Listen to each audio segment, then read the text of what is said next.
الحمد لله الحمد لله وكفى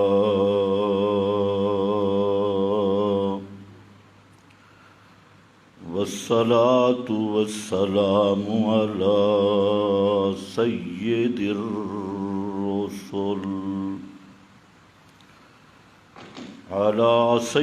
الرسل وخاتم الأنبياء.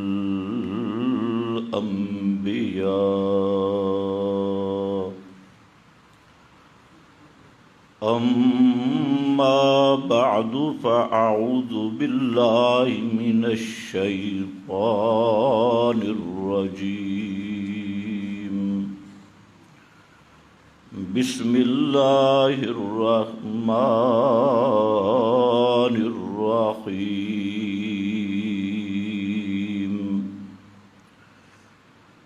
وعد الله الذين آمنوا منكم وعملوا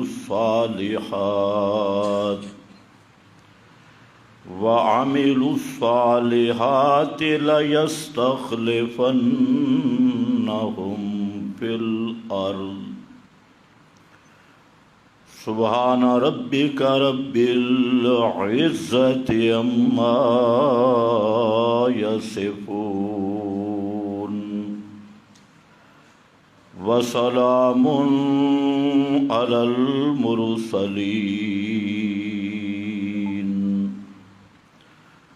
والحمد لله رب العالمين.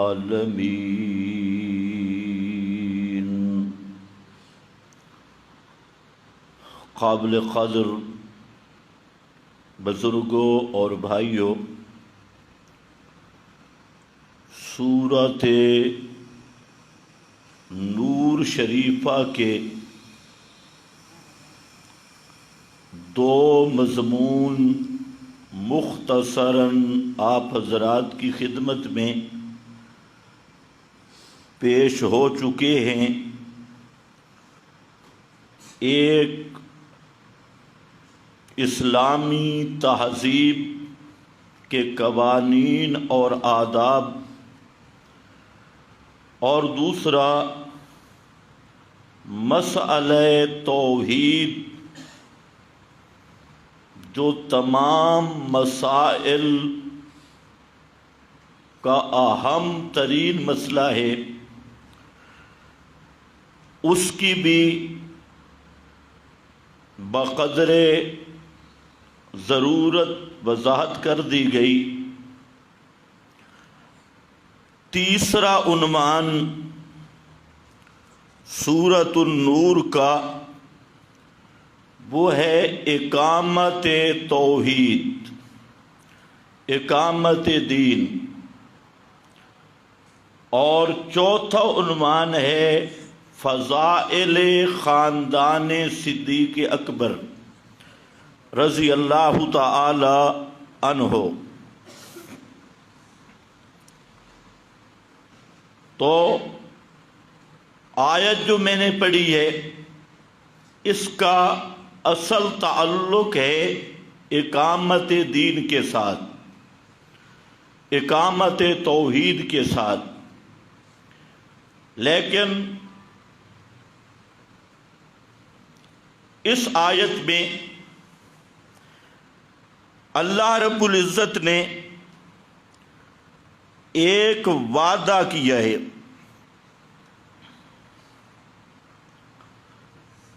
اس وعدہ کو سمجھنا ضروری ہے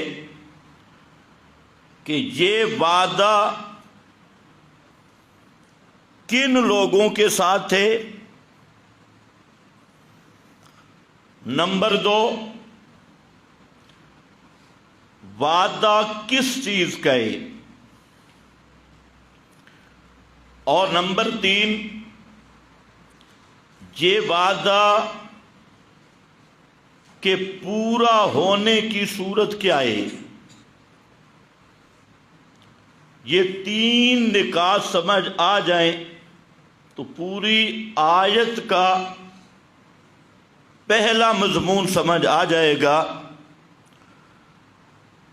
تو پہلی بات کہ یہ وعدہ کس سے ہے؟ وعد اللہ الذین آمنوا وعملوا الصالحات منکم. ان الفاظ پہ غور کرنے کی ضرورت ہے کہ اللہ نے وعدہ کیا. وعد اللہ نے وعدہ کیا کس سے؟ الذین آمنوا، ان سے جو ایمان لا چکے ہیں. وعملوا الصالحات، اور عمل صالح کر چکے ہیں. منکم، تم میں سے. ان الفاظ کو کوئی سرسری نظر سے ترجمہ ہی دیکھے تو یہ الفاظ بتا رہے ہیں کہ یہ وعدہ ہے اصحاب محمد مصطفیٰ سے صلی اللہ علیہ وسلم، اور صحابہ میں سے بھی بالاصالت وہ لوگ جو اس آیت کے نزول سے پہلے ایمان لا چکے تھے اور عمل صالح بھی کر چکے تھے. یہ اہم نکتہ ہے، اس کو ذہن میں رکھنا ہے کہ اس وعدہ کا کس سے وعدہ ہے. تو ہمارا دعویٰ یہ ہے کہ یہ وعدہ ہے پیغمبر کی اس جماعت کے ساتھ جو اس آیت کے نزول سے پہلے آمنو کی شان بھی رکھتے تھے، وعملوا الصالحات کی شان بھی رکھتے تھے. بعض لوگ کہتے ہیں کہ یہ وعدہ امام مہدی کے ساتھ ہے، امام مہدی آئے گا تب جا کے اس سے وعدہ پورا ہوگا. اب یہ ایسی خالص کتاب اللہ کی تحریف ہے کہ کوئی ذی عقل اور ذی شعور اس کو تسلیم نہیں کر سکتا کہ جہاں لفظ الذین آمنوا وعملوا الصالحات، آمنوا بھی ماضی، عملوا الصالحات بھی ماضی، اور پھر منکم، کم کا معنی تم میں سے. تو جب آیت نازل ہوئی تو ماضی وہاں بیٹھا تھا، تو منکم کا مخاطب کیسے بنے گا؟ ہاں یہ تو ہو سکتا ہے کہ اولین مخاطب وہ تو فقط اصحاب محمد مصطفیٰ، بعد میں کوئی اگر ہو تو بالطبع ہوگا، بالاصالت نہیں، تابع ہو کر ہو سکتا ہے، لیکن اصل حقیقت کے لحاظ سے کبھی نہیں ہو سکتا. اس لیے اس آیت سے یہ مراد لینا کہ مہدی آئے گا، وہ بھی ایک مستقل بات سے جو یار لوگوں نے مہدی کا حلیہ پیش کیا، خالص کفریات کا امام بنا کے رکھ دیا.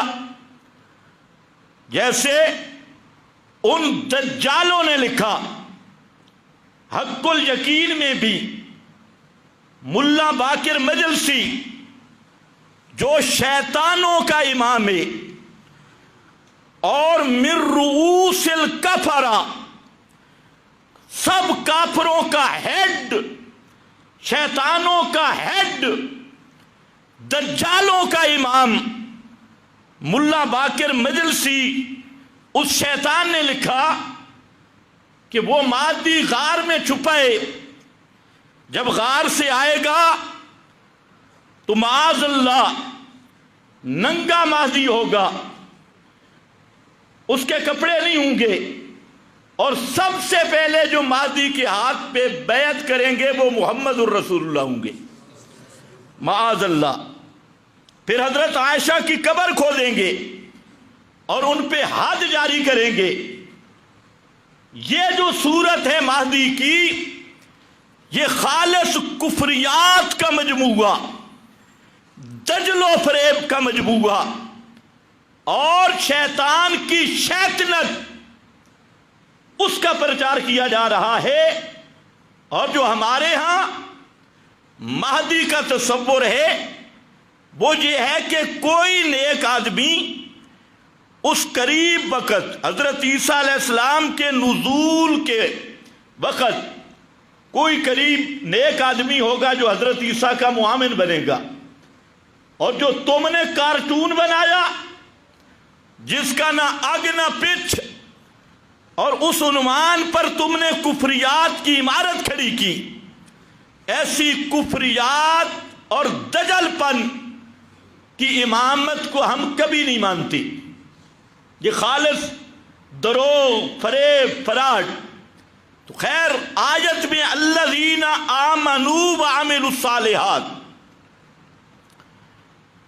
حقیقت کے لحاظ سے آمنوا بھی جمع، الذین آمنوا بھی جمع، وعملوا الصالحات، اور لفظ کی حقیقت کا تقاضا یہ ہے کہ کم از کم 3 افراد ہوں، کم از کم 3 افراد، اور جمع کا اطلاق تعظیم کے لیے، یا جمع کا اطلاق 3 سے کم پر اگر آتا ہے تو اس کا نام مجاز ہے، حقیقت نہیں۔ اور مجاز کی طرف پھرنا تب ہوتا ہے جب حقیقت متعذر ہو جائے۔ تو جہاں حقیقی معنی الذین آمنوا کم از کم 3 سے کم ہوں تو الذین آمنوا کا حقیقی معنی نہیں بنتا۔ وعملوا الصالحات، اور پھر ماضی کو مضارع میں لینا، یہ بھی مجاز ہے، اور وہاں پر حقیقت کا تعذر بھی ثابت کرنا پڑتا ہے، اور مجاز کے لیے کرینہ بھی درکار ہے، یا نہ کرینہ ہے نہ حقیقت کا تعذر ہے۔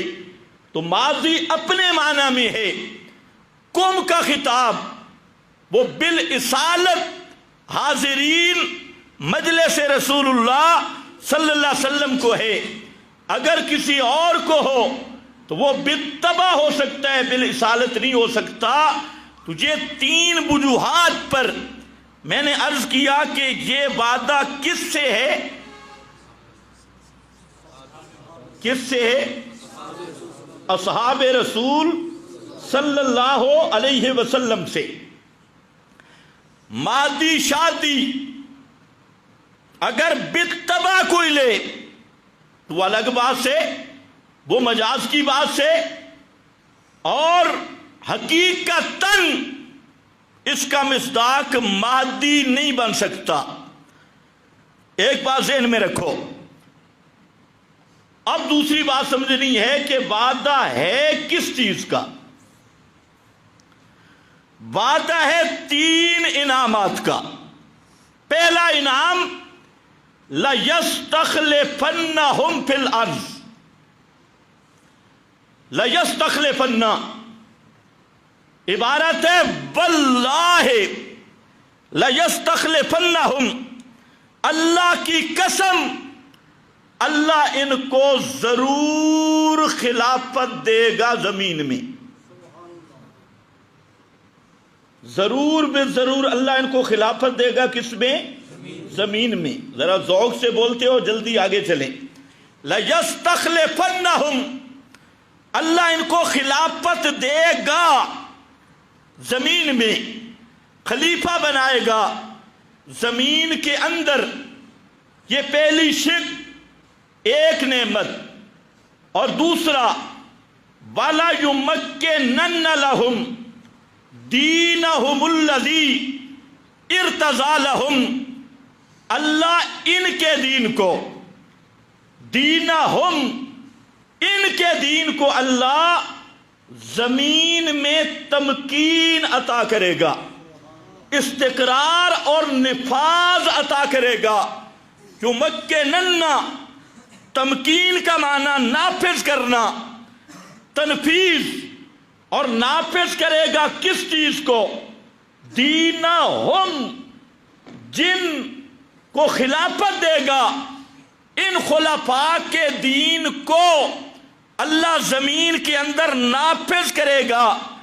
اور وہ دین کیسا ہوگا؟ ارتضی لہم، دین وہ جس پہ اللہ راضی ہوگا، ارتضی لہم۔ اور تیسری نعمت ذکر کی، وَلَا يُبَدِّلَنَّهُمْ مِن بَعْدِ خَوْفِهِمْ أَمْنًا، اور اللہ ضرور بالضرور ان کے خوف کو امن سے بدل دے گا۔ کتنی چیزیں آ گئی؟ 3۔ وعدہ کتنی چیزوں کا ہے؟ 3۔ تقریر نہ مجھے آتی ہے، نہ میں الحمدللہ خطیب ہوں، نہ اللہ بنائے، سبق یاد کرو۔ کتنی چیزیں ہیں؟ 3۔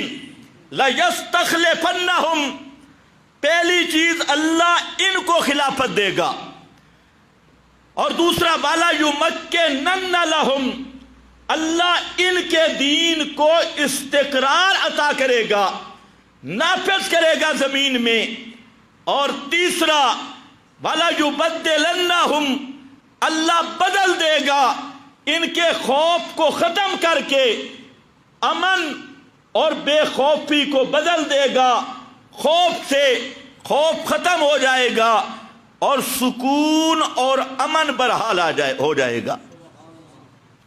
3 چیزوں کا وعدہ۔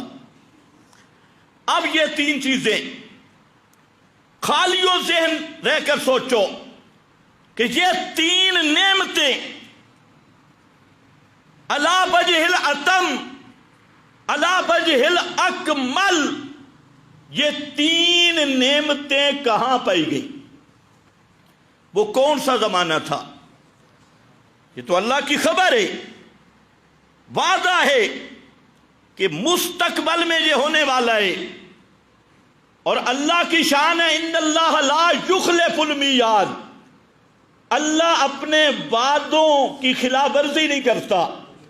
اور من اصدق من اللہ قیلا، اللہ کے بات میں کبھی جھوٹ کا شائبہ نہیں ہو سکتا۔ اللہ سے سچا کون ہے؟ وہ خود سچ، اس کا وعدہ حق۔ اب صرف سمجھنے کا یہ پہلو رہ گیا کہ یہ 3 نعمتیں کس دور میں پائی گئی۔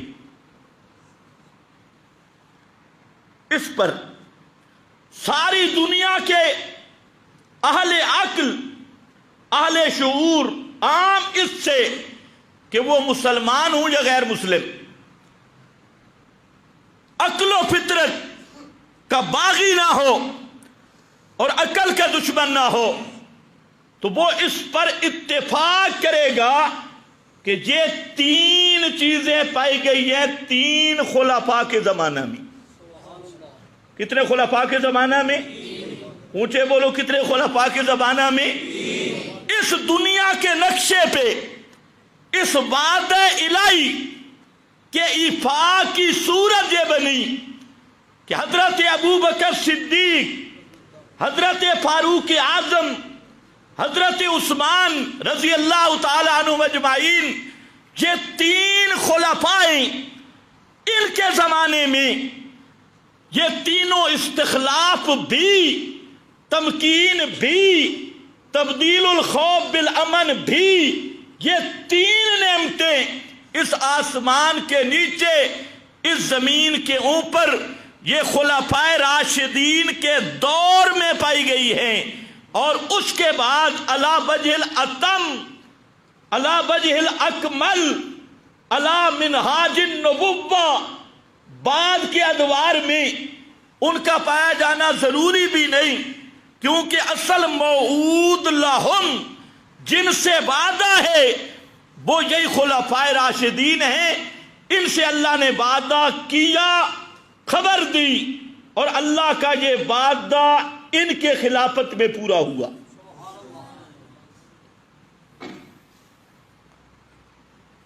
یہ صرف میری بات نہیں، تمام اہل عقل کی باتیں،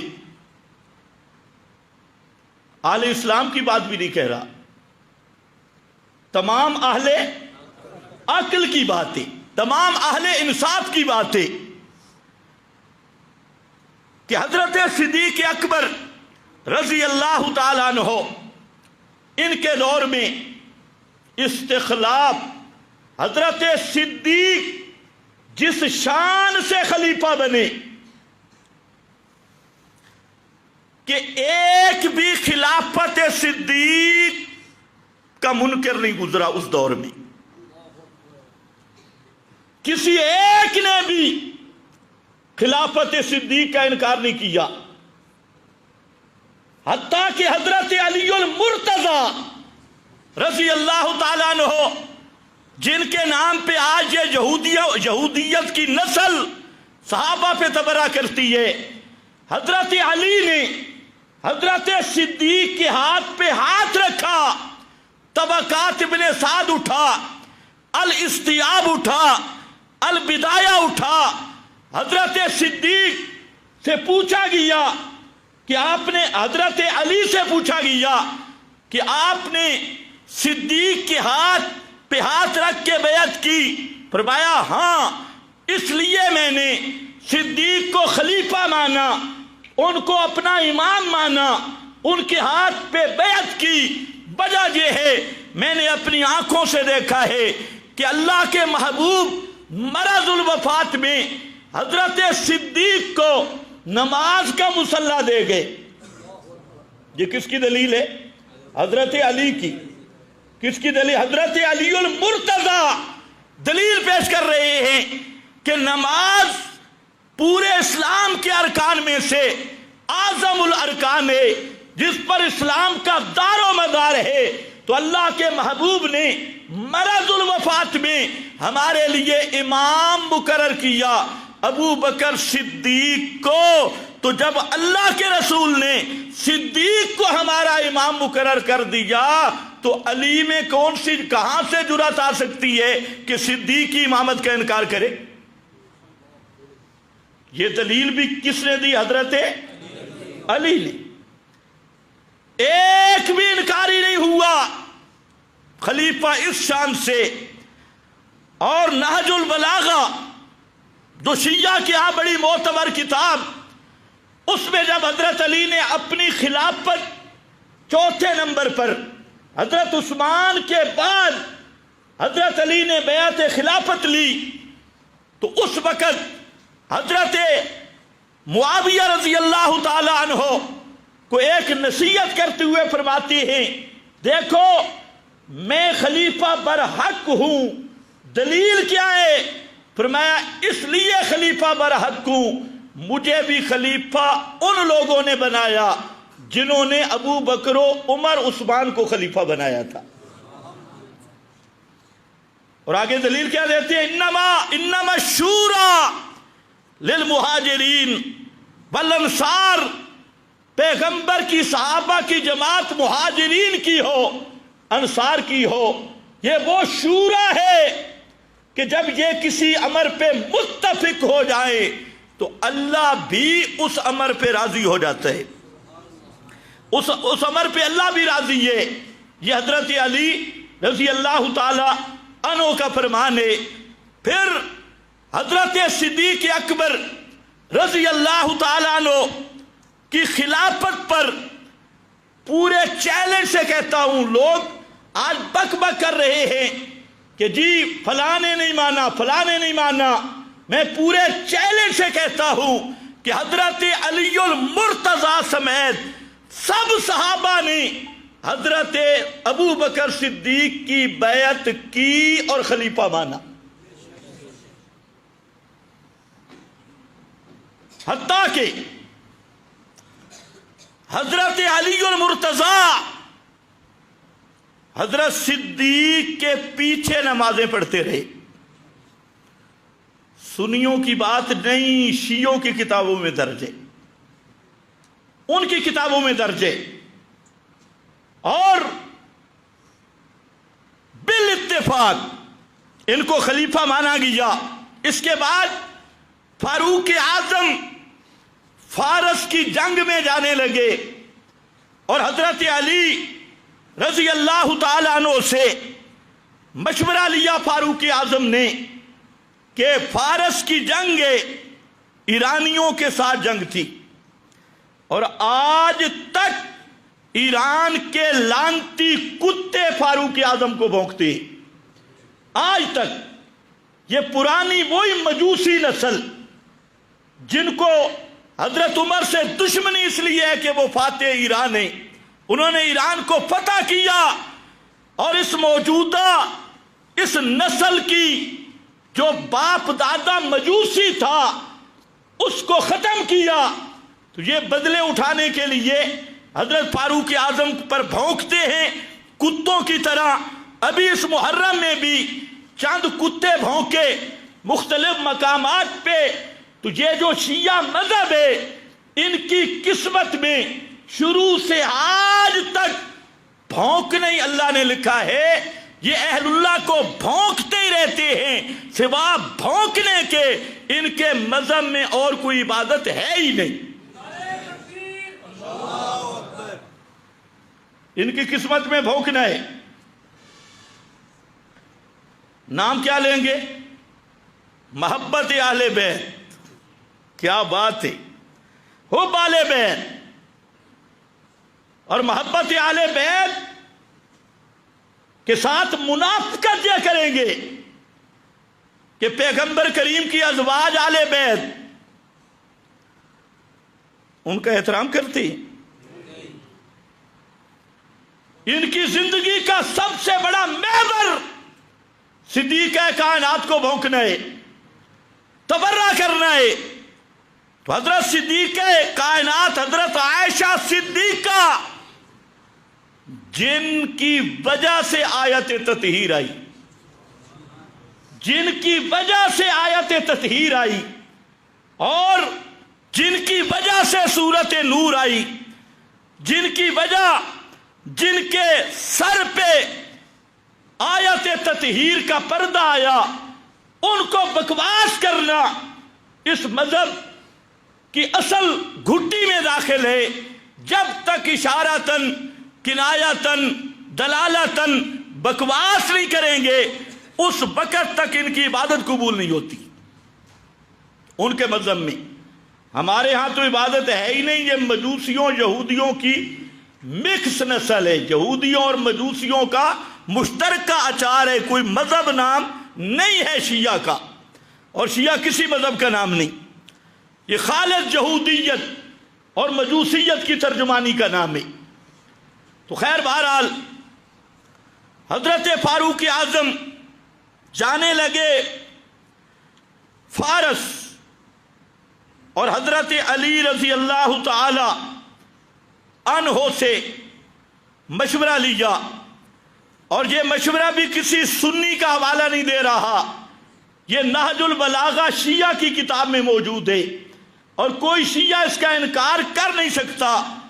تو حضرت علی رضی اللہ تعالی عنہ نے وہاں پر حضرت فاروق اعظم کے سامنے بیان دیا، ان ھذا الامر لم یکن نصرہ ولا خذلانہ بکثرت ولا بقلہ، کہ امیر المومنین یہ جو امر ہے ہمارا معاملہ دین کا، یہ قلت یا کثرت پر اس کی فتح شکست کا دار و مدار نہیں، بلکہ ہوا دین اللہ الذی اظہرہ، یہ اللہ کا وہ دین ہے جس کو اللہ نے ظاہر کیا، غالب کیا، وجندہ الذی اعدہ، اور یہ اللہ کی وہ سپاہ اور لشکر ہے، حزب اللہ ہے جس کو اللہ نے خود تیار کیا، وَأَمَدَّهُ حَتَّى بَلَغَ مَا بَلَغَ، حتیٰ کہ یہ لشکر اور یہ جو سپاہ حضرات صحابہ کا لشکر اور حزب اللہ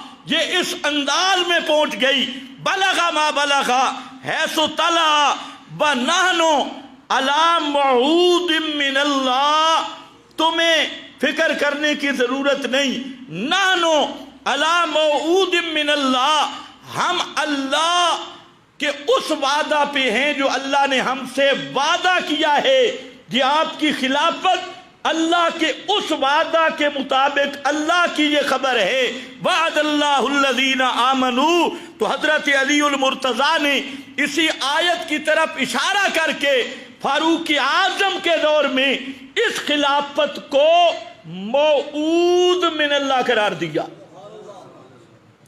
کیا قرار دیا؟ موعود۔ یہ لفظ یاد کر لو، کیا ہے؟ موعود من اللہ۔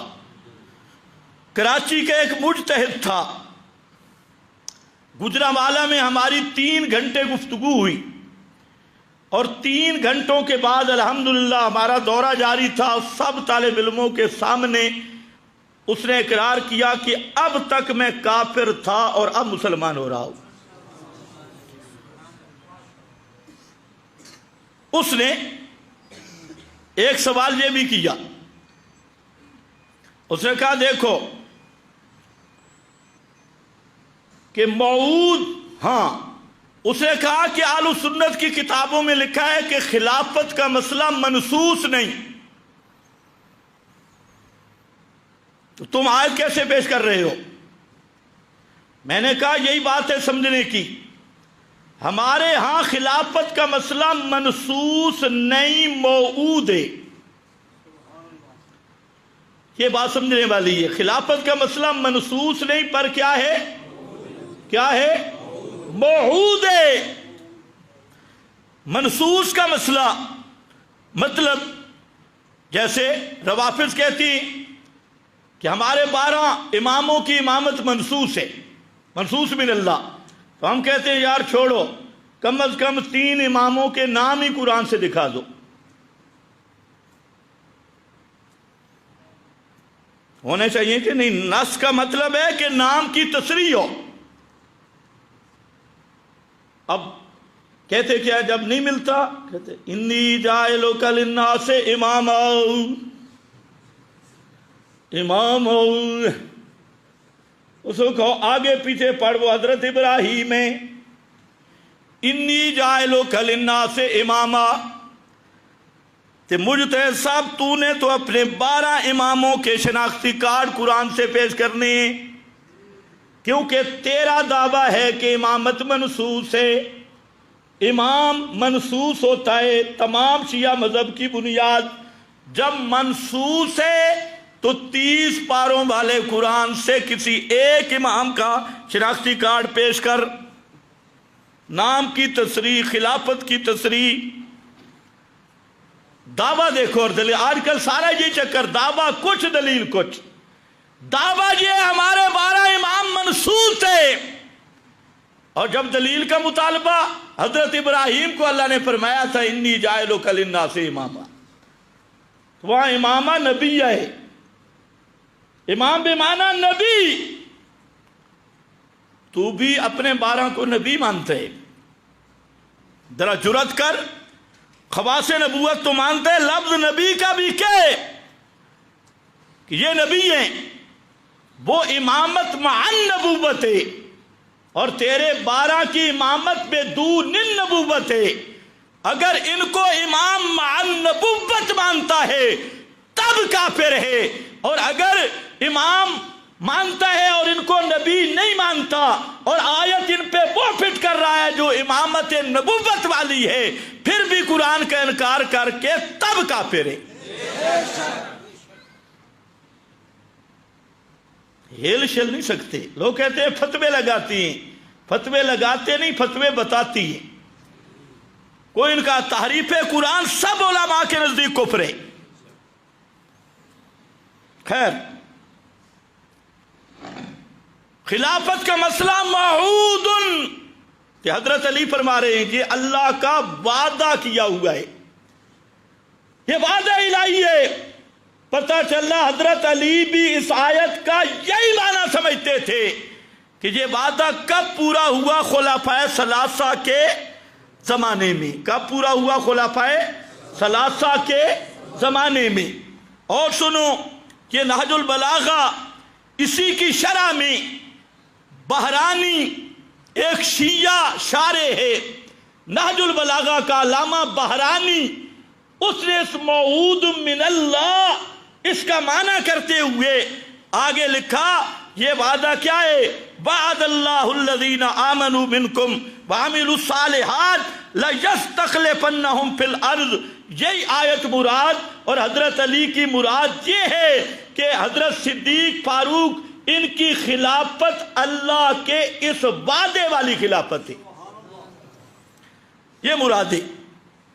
اسی طرح شیعہ مذہب کی کتاب ایک ہے کمی، کم کا دجال اعظم، بہت بڑا الف لام والا شیعہ، اور شیعوں کا باپ مفسر کمی، اس کی تفسیر کمی جو اول سے لے کے آخر تک کفریات کا وہ مجموعہ ہے کہ یہودیوں کی کتابوں میں بھی اس کی مثال نہیں ملے گی. پوری تحریف قرآن پہ مبنی وہ تفسیر کمی، لیکن حق وہ ہوتا ہے جو اللہ دشمن کے قلم سے بھی لکھوا دیتے. یہاں کمی لکھنے پہ مجبور ہوا اور کہتا ہے بھائی اسر النبی الی بعض ازواجہ، اس سورہ تحریم کی بات کرتے ہوئے کہ نبی کریم علیہ السلام نے بعض راز کی بات اپنی ازواج میں سے کسی زوجہ مکرمہ کو بتلائی. تو یہ کیا مسئلہ تھا راز کی بات؟ تو کہتی ہیں کہ یہ حضرت حفصہ کو نبی کریم علیہ السلام نے بتایا کہ فقال ان ابا بکر، اللہ تعالیٰ نے مجھے بتلایا ہے، ان ابا بکر یلل خلافت بعدی ثم بعدہ ابو کے فقالت من انباک ھذا قال نبعنی. یہ الاخر ہی اس کا خلاصہ سمجھو. کہتے ہیں کہ نبی کریم علیہ السلام نے حضرت حفصہ کو ارشاد فرمایا کہ اللہ نے مجھے بتایا ہے کہ آپ کے بعد خلیفہ ابو بکر بنیں گے، اور ابو بکر کے بعد خلیفہ عمر ہوں گے رضی اللہ تعالیٰ عنہ ثم ابو کے. اور کہتے ہیں یہ معنی ہے من انبا کا ھذا، اس کا یہ معنی ہے، یہ راز تھا. یہ ہے کمی شریف. اور اگر کمی سے کوئی پرابلم ہو تو یہ حوالہ صافی میں بھی موجود ہے، جو شیعہ کی اصل امہات الکتب میں سے کتاب الصافی، اسی آیت کے تحت کمی میں صفحہ 687 اور صافی کا صفحہ 716 ہے، اس میں یہ سب موجود ہے.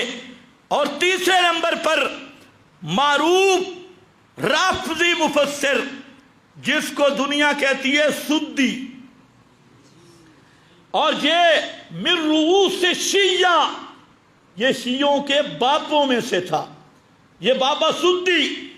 تو سدی اس آیت کی تفسیر میں کہتا ہے وعد اللہ الذین آمنوا منکم قال ہم اصحاب محمد، فرمایا کہ اس سے مراد اصحاب محمد ہیں. یہ وعدہ اصحاب محمد سے ہوا، استخلفہم فی الارض. اور آگے اسی پر سدی نے پورے دلائل پیش کیے، ابن ابی حاتم وغیرہ سب نے یہ نقل کیا. یہ تو اہل تشیع کے حوالے تھے کہ حضرت علی المرتضیٰ نے بھی اس آیت کا یہی معنی سمجھا کہ جہاں جو اللہ نے وعدہ کیا، یہ وعدہ ابو بکر عمر عثمان کی خلافت میں پورا ہوا. اور یہی کمی، یہی صافی، یہ بھی یہی سمجھ رہے ہیں. اب دیکھیں سدی وہ بھی یہی سمجھ رہا ہے. اب دیکھیں اہل السنت میں سب سے اول نمبر قال الضحاک، یہ اہل السنت کے بہت بڑے تابعی مفسر ہیں.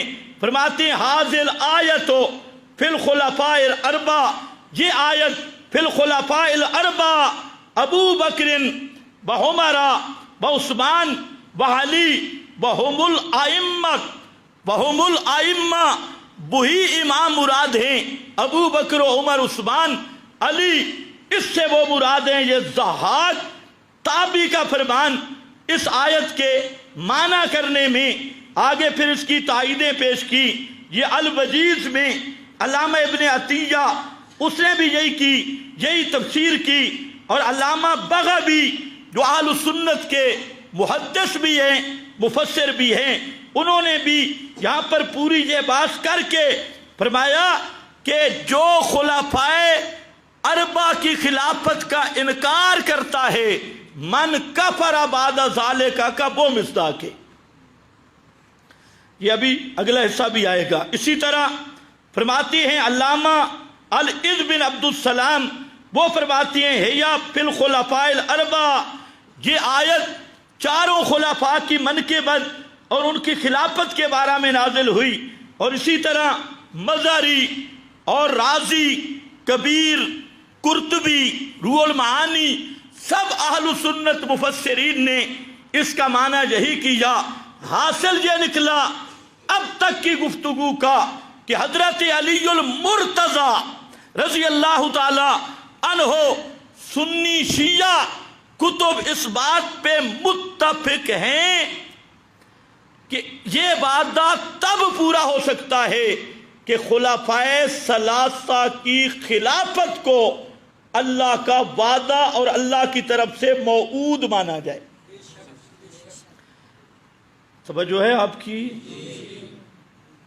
اب ایک بات ہے، بعض اہل تشیع وہ کہہ بیٹھتے ہیں اس سے مراد صرف حضرت علی کی خلافت ہے، کبھی کہا مہدی کی اور کبھی کس کی کہا حضرت علی کی۔ لیکن یاد رکھو تین نعمتوں کی بات ہے۔ ہمارے ہاں حضرت علی کو کے دور میں دو نعمتیں حاصل تھی، ایک حاصل نہیں تھی، اور اہل تشیع کے ہاں حضرت علی کو تینوں نعمتیں حاصل نہیں تھی، تینوں حاصل نہیں تھی جو آیت میں موجود ہیں۔ کیوں؟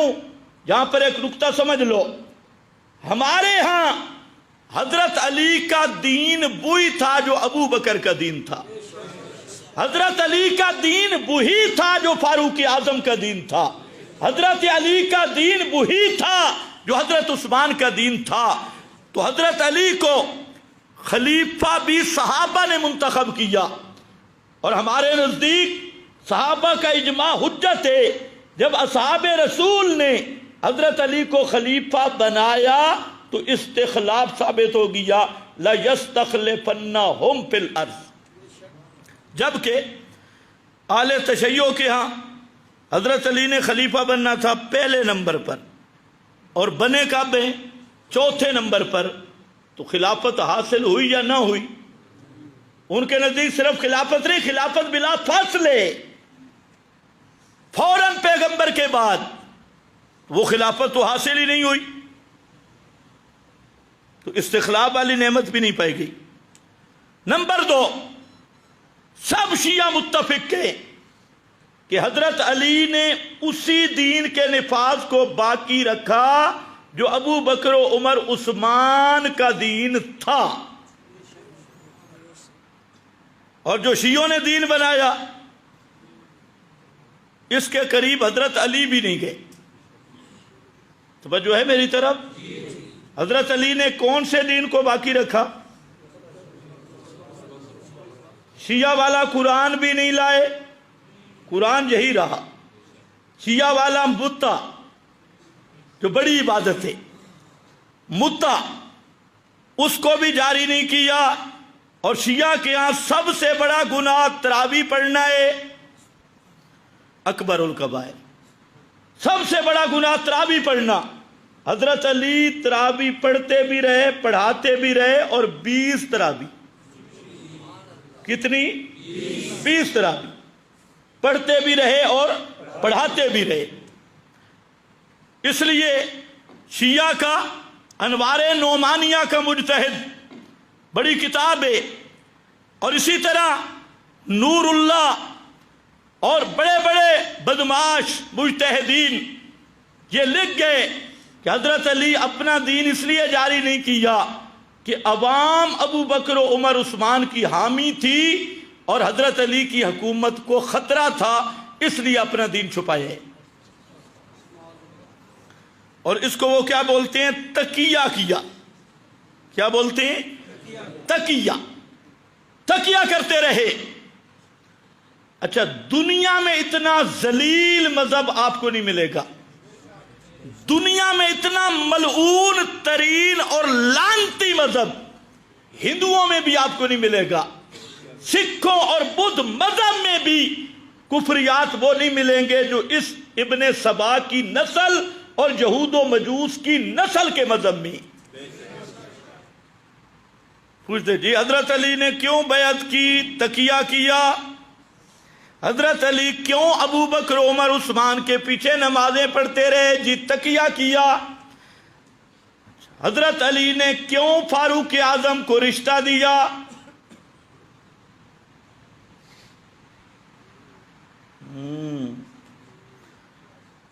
حضرت فاروق اعظم کی شان بھی دیکھو، پیغمبر کے سسر ہیں اور علی کے داماد ہیں. حضرت علی کے داماد ہیں. اب ان سے پوچھو کہ ذات دل فاروق اعظم کو بھونکنے والے کتوں، بتلاؤ علی نے اپنی بیٹی غیر مسلم کو دے دی تھی؟ کسی غاصب ظالم کو دے دی تھی؟ آج 14ویں صدی میں اگر ملنگ نے بیٹی دینی ہو تو یہ تو تحقیق کرتا ہے. اور حضرت علی المرتضیٰ اگر فاروق اعظم ان کے نزدیک مومن نہیں تھے، معاذ اللہ، یا غاصب یا ظالم تھے، تو حضرت علی نے اپنی بیٹی کا رشتہ حضرت فاروق اعظم کو کیوں دیا؟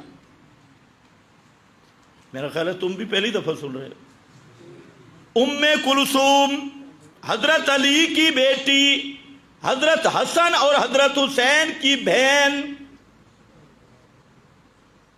حضرت فاطمہ کی بیٹی، اس کا رشتہ حضرت علی نے حضرت فاروق اعظم کو دیا.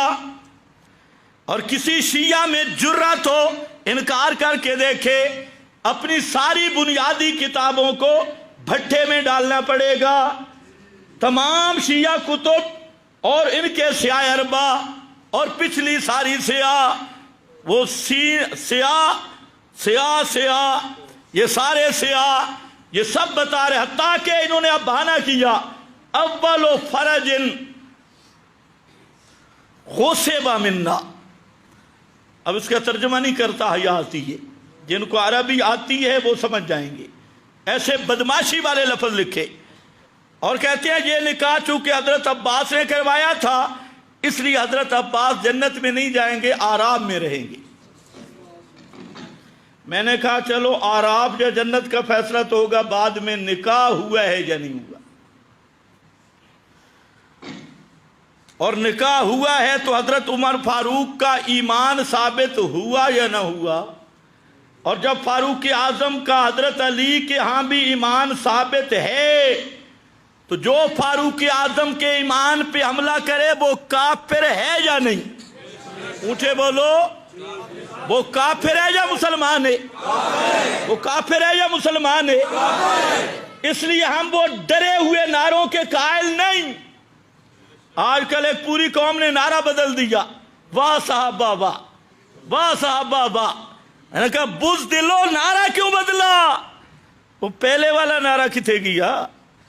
یہ نیا نعرہ آیا، واہ صحابہ واہ، واہ صحابہ واہ. یہ بزدلوں والا نعرہ نہ لگا. آج بھی ہم ڈنکے کی چوٹ پہ کہتے ہیں جو صدیق اکبر کے ایمان اور خلافت میں شک کرے وہ کائنات کا بدترین کافر ہے. اگر کسی شیعہ میں جرأت ہو ہائی کورٹ سپریم کورٹ میں رٹ کر کے دیکھے کہ صدیق اکبر کے ایمان میں شک کرنے والا، فاروق اعظم کے ایمان و اخلاص اور عظمت میں شک کرنے والا، حضرت عثمان کے ایمان و اخلاص اور عظمت میں شک کرنے والا، وہ زندیق بھی ہے، وہ مرتد بھی ہے اور وہ واجب القتل افضل بھی ہے۔ یہ کیسے نعرے بدل گئے؟ واہ صاحب واہ واہ، اتنے آدمی مرا کہ اب خود سٹیج چھوڑ گئے۔ یہ نئے نعرے کی ضرورت نہیں، نعرہ وہی ہے کہ صدیق کا دشمن کافر تھا، کافر ہے، اور قیامت تک کافر کہتے رہیں گے۔ یہ کون سا مسئلہ ہے؟ ووٹ نوٹ آ جائیں تو پھر مذہب بدل جاتا ہے۔ بڑے بڑے مولویوں کے وضو ٹوٹ گئے اور انہوں نے عوام کو ایک نئی لین دی، یہ کہا جی صلح آتشی با صحابہ با تے با صحابہ با۔ اور صحابہ کی شان تو ہے اتنی اونچی، لیکن یہ دشمن کو جواب نہیں۔ تیرے با صحابہ با کرنے سے دشمن کو جواب ملے گا؟ جو صدیق کے ایمان پہ ڈاکہ ڈالے، صدیق کائنات کی عفت پہ بکواس کرے، اور خلفائے راشدین کی خلافت کو بھونکے، حضرت معاویہ رضی اللہ تعالیٰ عنہ کو بکواس کرے، جو وہ معاویہ جو حسن و حسین نے جن کو امام مانا اور ان کے ہاتھ پہ بیعت کی، ان کو بکواس کرنے والا تو آگے سے یہ ڈانس کرے گا با صحابہ با؟ قطعاً نہیں۔ جو اصحاب رسول پہ تبرہ کرے گا، ان کی تکفیر کرے گا، ڈنکے کی چوٹ پہ کہیں گے کہ وہ کائنات کا بدترین کافر ہے، بدترین مرتد ہے، اور بدترین زندیق ہے۔ یہ تم نے نعرے بدلے۔ ہاں، فرقہ مذہب کہتے ہیں جی ہم تحقیق کر رہے ہیں۔ جو صحابہ کو بھونکتے ہیں کیا کہتے ہیں؟ ہم کیا کر رہے ہیں؟ تحقیق کرنا ہمارا مذہبی حق ہے۔ میں نے کہا تمہارا مذہبی حق ہے، ہمارا بھی مذہبی حق ہے۔ صحابہ کے دشمن کو کافر کہنا یہ میرے ایمان کا حصہ ہے۔ اگر تم بکواس کرنا اس کو مذہبی حق سمجھتے ہو تو صحابہ کو بکواس کرنے والے کو کافر کہنا میں اس کو سب سے اونچی عبادت سمجھتا ہوں۔